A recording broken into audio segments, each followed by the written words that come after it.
The anger amongst Greek protesters is growing. Many see no future for themselves in Greece. The government is planning yet more austerity measures, as well as a major privatization drive, all in a desperate attempt to save the country from bankruptcy. But that's unlikely to avert the need for a second bailout. As Europe's largest economy, Germany has so far provided a sizable portion of the Euro Rescue Fund.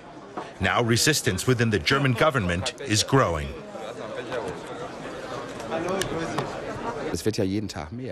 The level of debt is rising every day.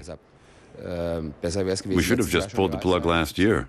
And we should at least pull the plug now, rather than wait another year. The junior coalition partner in the German government, the FDP, believes the austerity measures in Greece will only make things worse. They're advocating a radical solution. There can only be one alternative, to leave the Eurozone and adopt their own currency again, so they can devalue their currency and become competitive again. So, Greece should get rid of the euro and reintroduce the drachma. It sounds simple enough, but financial experts say it wouldn't solve the problem.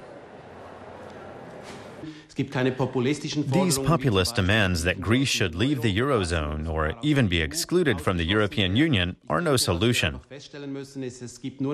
Basically, we have to choose between the lesser of two evils, and that is whatever helps Greece get back on its feet long term.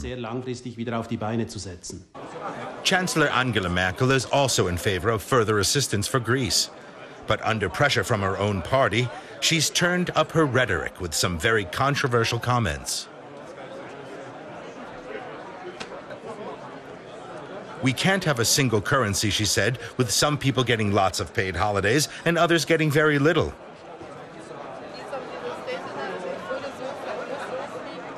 The suggestion that Germans get less holiday than people in other Eurozone countries has angered many and isn't even true. But there is a problem of imbalance in the Eurozone. The euro is affected by the fact that there are different economic developments in Europe, which are moving increasingly further apart. It will destroy the euro if we try to force these economic regions to stick together. Greece has received 110 billion euros in loans from the European Union and the International Monetary Fund. Another 60 billion is potentially in the pipeline. Critics fear it's a black hole.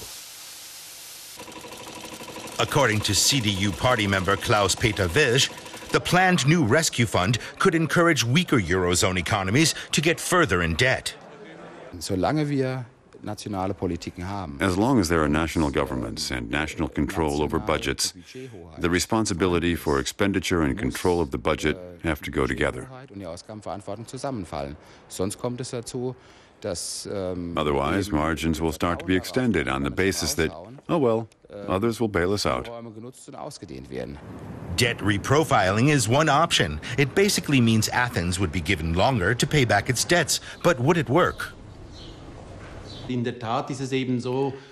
Actually, we need to bring the payment date forward so that private investors are on board too. If you wait too long, the private creditors pull out, leaving only the state, the taxpayers and other European countries. And that's not right. It's effectively privatizing profits, but nationalizing the losses. EU leaders don't want their taxpayers footing the entire bill either. Jean-Claude Juncker, the head of the Eurozone group, supports debt reprofiling for Greece. But Angela Merkel is opposed.